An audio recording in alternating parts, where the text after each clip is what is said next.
Spain celebrates a royal love story, the engagement of Princess Leonor and Prince Christian. The palace bells rang across Madrid, echoing through the narrow streets and wide plazas of Spain's capital. It was a sound the people had grown used to during moments of celebration and solemnity alike.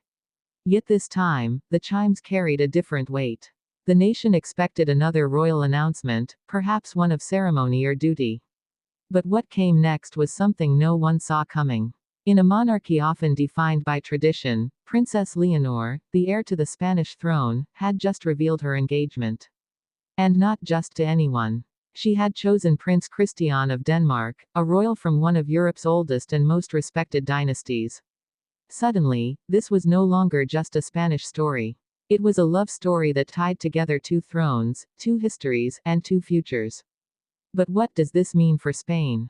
For Denmark? For Europe? And more importantly, what does it say about Leonor, the young woman the world has watched grow into her destiny? This is not the story of a predictable royal union.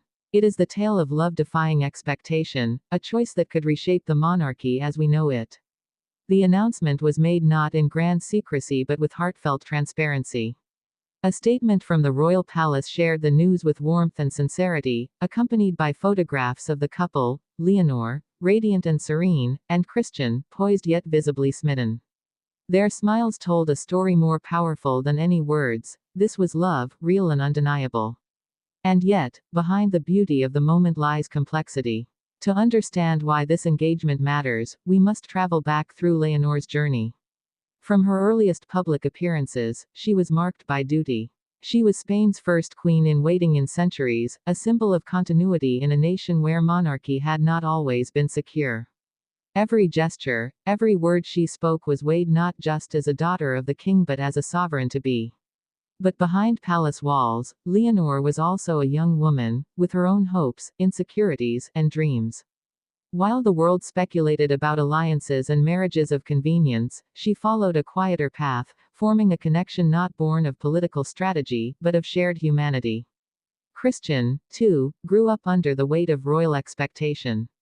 As the son of Denmark's Crown Prince Frederik and Crown Princess Mary, he understood what it meant to balance the pressures of public life with the need for authenticity.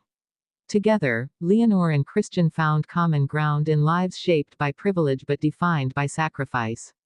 The Spanish people responded with emotion. Crowds gathered outside the palace, waving flags, singing, and even weeping at the announcement. For many, this was not just a union of royals but a reminder that even within the most rigid of traditions, love still has the power to prevail.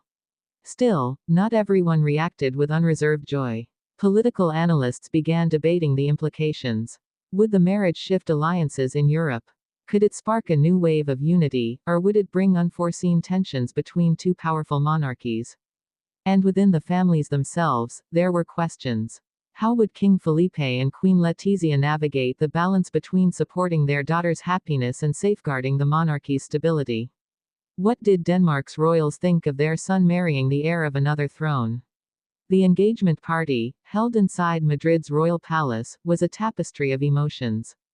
Guests from both royal families mingled in halls lined with centuries of history. The Spanish royal family welcomed Christian warmly, while Denmark's delegation marveled at Leonor's poise. But beneath the formal greetings and rehearsed smiles lay genuine affection, a sense that these two young royals were not just fulfilling expectation but writing a story of their own. When Leonor raised her glass to toast the future, her words struck deeply. She spoke not of obligation but of gratitude. Gratitude for her family's guidance, gratitude for her people's trust, and most of all, gratitude for the man beside her. The applause was thunderous, but it was the quiet tears in her parents' eyes that told the real story. For King Felipe and Queen Letizia, this was both a loss and a victory. The moment their daughter stepped into her life as both a queen-to-be and as a woman in love. And what of Christian? Observers noted how he gazed at Leonor not as a future monarch, but simply as the woman he loved. In that look, there was no calculation, no political ambition, only admiration and devotion. It was this authenticity that left the world stunned. In an era where royal marriages often invite scrutiny, theirs seemed to radiate something far rarer: sincerity. The ripple effects of the engagement spread across Europe. Media outlets ran headlines of "A New Royal Power Couple" and "The Future of Two Thrones."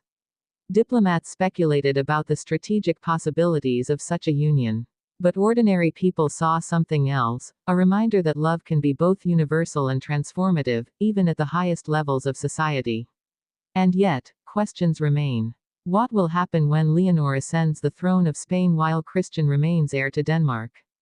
Could this union create tensions between duty to two nations?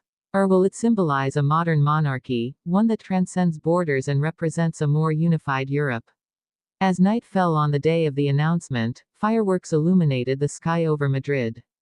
Couples embraced in the streets, families cheered from balconies, and children waved miniature flags bearing the Spanish crest. It was not just a celebration of a royal engagement, it was a celebration of hope, of possibility, of a future where love and duty are not enemies, but allies. This love story is not just theirs, it belongs to history. Princess Leonor and Prince Christian stand at the intersection of past and future, of tradition and change. Their engagement is more than a promise of marriage, it is a statement, a declaration that even under crowns, humanity endures. And so, Spain celebrates not only its future queen but the woman she has chosen to become. Denmark celebrates not only its future king but the man who has found his equal. And together, the world celebrates the reminder that love, even when framed in royal protocol, still has the power to shock, to inspire, and to unite. The bells of Madrid will ring again, louder still, on the day of their wedding. But today, as Spain and Denmark stand hand in hand through their children, one truth resounds: this is not just a royal engagement. This is a love story that will define a generation, a union that will be remembered for centuries to come. Because when crowns are set aside, when duty pauses for just a heartbeat, what remains is the most timeless of truths: love conquers all.